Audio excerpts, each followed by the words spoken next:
We're here to talk about aliens. Oh, yeah. I've been waiting for this. Christians and aliens. Christians and aliens, yeah. It's been all over the news. I mean, it's been all over the news recently, over the last maybe 6 months or so. Really? It seems like. I don't watch the news a whole lot anymore. What's been going on? I keep on seeing it, like the government released all kinds of footage, and they admitted that there are not just one or two, but I think there are dozens, if not hundreds, of unexplained, what we used to call UFOs, unidentified flying objects, but they have a new name for it. I forget what the new name is. Yeah. And they dropped that into the public sphere, like, there's stuff that's moving, and we can't explain how fast it is.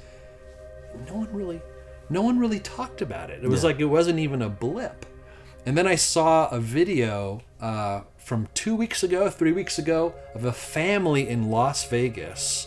Oh, I heard about this one. Yeah. They called 911. They said a spaceship or something had crashed in their backyard, and there was I think 2 creatures walking out of it. One was like 9 feet tall, one was 10 feet tall. It's all in this 911 call.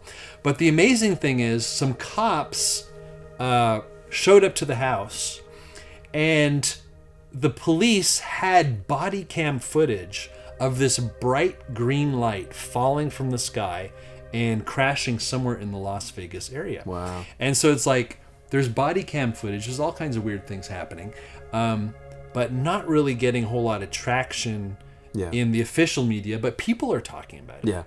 Yeah. And so I was curious, you've written this book, Missionary to Mars, and one of the plot devices in the book is the evil characters in this book, or the evil presence in this book, seems to be connected to what they identify as extraterrestrial intelligences. Yeah.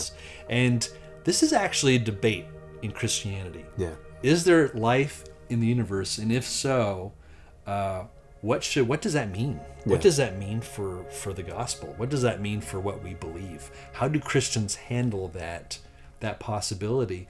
And interestingly, the same guy who wrote Chronicles of Narnia, the beloved C.S. Lewis, he actually addresses this question in a less famous series that people call the Space Trilogy or the Ransom Trilogy. Yeah. And he presents... Which is one of my favorites. Which is one of your favorites. Yeah. Which is one of his... which presents one approach, one Christian approach to aliens. But another approach is, I think, what you take in this book, and people like Hugh Ross, the great Christian astronomer, has presented in a book that you've read. I haven't read the book. Yeah. And I thought we could maybe. Do you want to talk about? Absolutely. I'm waiting for you to get done. So let's tell you something. Shawn. Okay, so what are the two approaches here? What do you think? Okay, so one of the things that I often will start with is, do you believe in angels? Yes. Do you believe that angels were born or created on this planet? I mean, related to. I think they were created before the planet was created. Okay, so they are not from this terrestrial sphere. They're not from this planet, no. So by definition, what are they? They're extra. I don't know. They're extraterrestrial. They're at least non-terrestrial. They're non-terrestrial. And if it's non-terrestrial, then extra, whatever. Yeah. So Christians already believe in entities that are not from this planet. That's absolutely true. That's the point. Yeah. So if we believe that there are good non-terrestrial entities, is it possible that we could also believe that there are nefarious non-terrestrial entities? Right.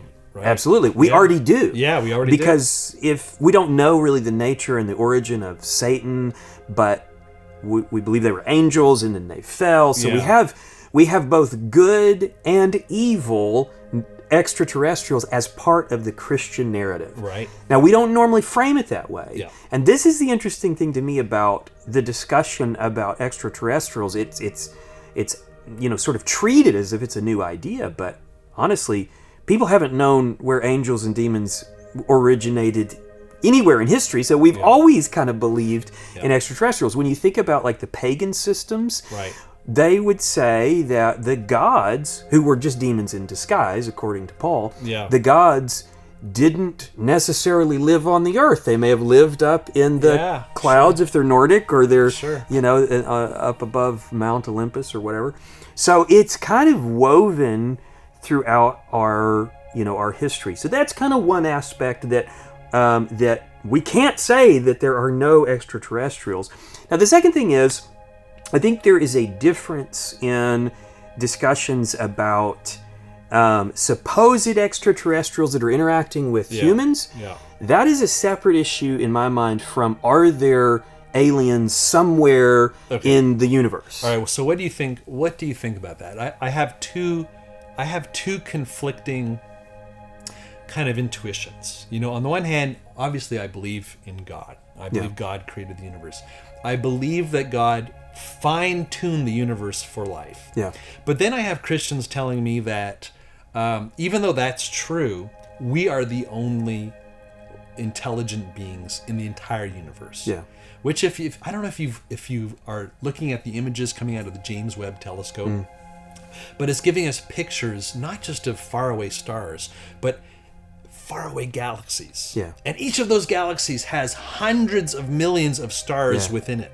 And there are hundreds of millions of galaxies. Yeah. And so for me as a Christian who believes that God fine-tuned the universe for life, who loves life, who made this life-sustaining universe, I don't know, maybe it's because of that, or maybe it's because I grew up watching Star Trek, but I kind of expect there to be life on other planets, which is C.S. Lewis's view in the Space Trilogy. But then I have Christians that I respect very highly, like Hugh Ross, like yourself, who think that, well, I believe Hugh Ross's position is, yes, even though the universe is fine-tuned for life, we're the only intelligent beings anywhere. Is that your view, or do you agree with that? Yeah, so, when you read, Hugh Ross has it in a couple of his books, and it's a logical approach. It makes sense what he's saying. I don't know if that's officially my view. I think my view probably would include a couple of if statements. Okay. So here's the concept for me is, if God created aliens that were sinless and put them somewhere, how far away do you think he would want to put them from the planet where the sinful ones are? Right. I think he'd want to separate us a little bit. Right. So my theory is, if there are other aliens that are sinless, he's probably going to want to keep us in a different corner of the universe. Yeah. And therefore, we may never find them if they're there, if that's God's plan. Yeah. So that's one idea, is that, to me, that could explain why we don't see them, we don't see evidence of them, because we're Christians, we still have God in the equation. So God is still, but I don't see a reason why, and we talked about this the other day, about how even the Hugh Ross view accounts for some cases of like special creation where God created humans in like this specific way. Mm-hmm. If he did that here, I don't see why he couldn't do that somewhere else, obviously. Right. So I wouldn't rule it out. I would say, though, it does not look like there are aliens in our immediate neighborhood. Right.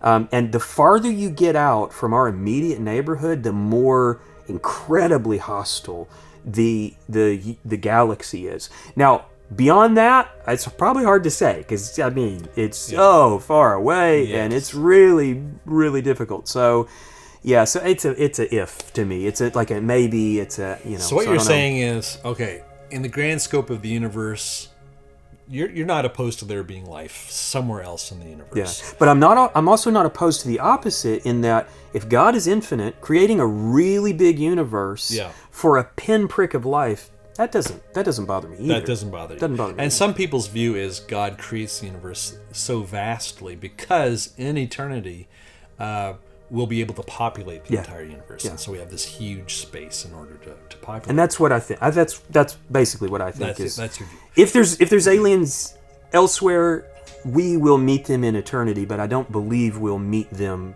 in a proper way in this dispensation. But in terms of what people are reporting here and now, different thing. That your view would be these are demonic entities. These are demons. These are fallen angels. Not every instance, probably. Or maybe it's just crazy people. There's got to be some of that too. Yeah. So there's a percentage, a large percentage that are explainable phenomenon that we maybe can't explain yet, but eventually we'll be able to. There is a percentage of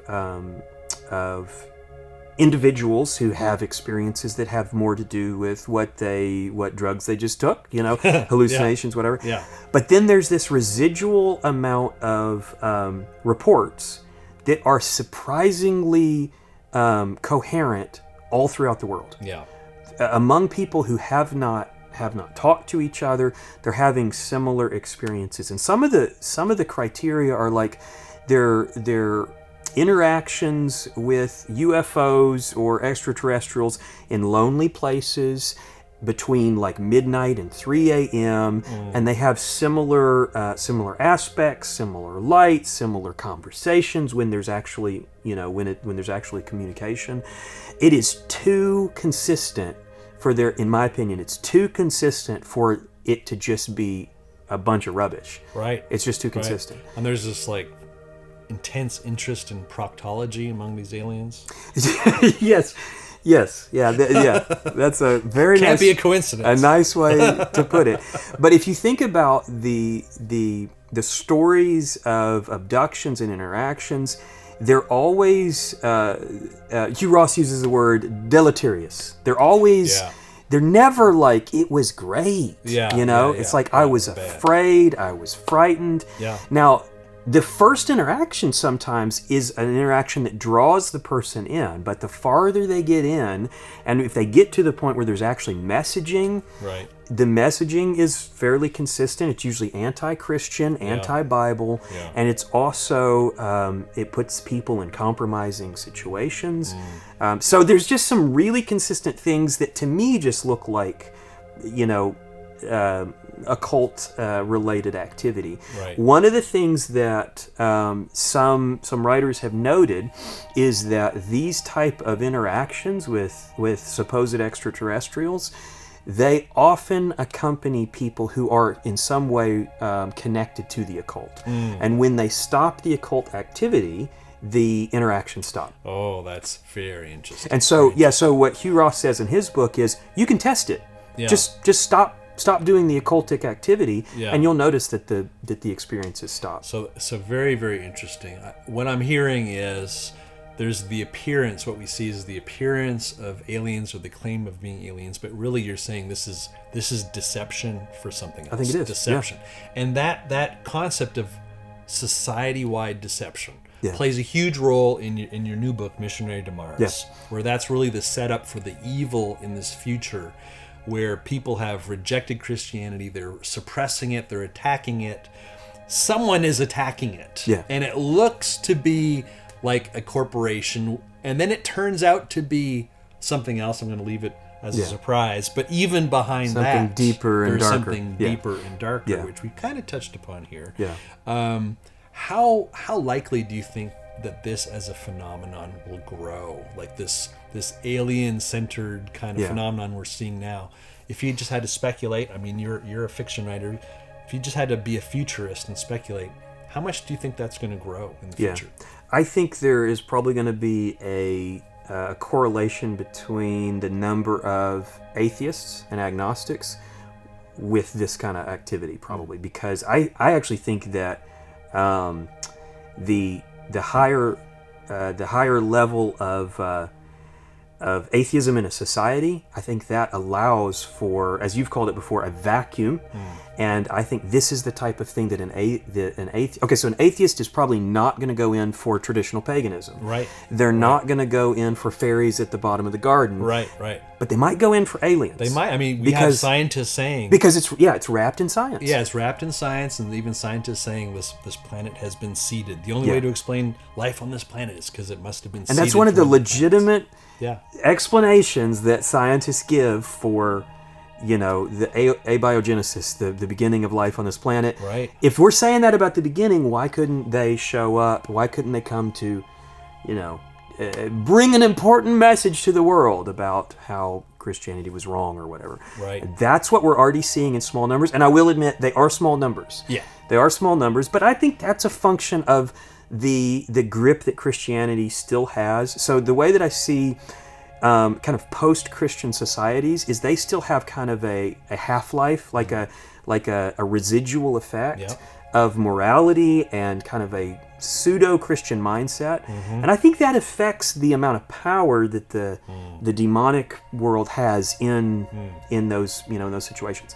So I believe as the generations kind of turn over and there's more atheists, there's more agnostics, there's and especially when there's more occultic acceptance, I think we'll see more of it. I think we'll see more of it. And so we're going to see more, whatever we're going to see more deception in the future. But I think it'll have a scientific flavor. I think it'll be basically a new scientific-leaning occultism, which we have seen, by the way, in some of the story is that in some of the communist communist nations, I read this the other day and I need to go and research it, that there were occultist research departments in in Moscow, for instance. Now, is that, I don't know. I haven't confirmed that. Yeah. But as an atheist country studying the occult, what would you expect? I would expect alien encounters of some kind. Right, absolutely. Very, very interesting. If you're interested in this topic, check out this book, just kind of as an imagined future of how Christians might encounter this phenomenon, but 100 years from now or 200 years from now, just exploding across the solar system. Yeah. And how should Christians react to that type of religion, let's call it a religion or cult kind of growing up.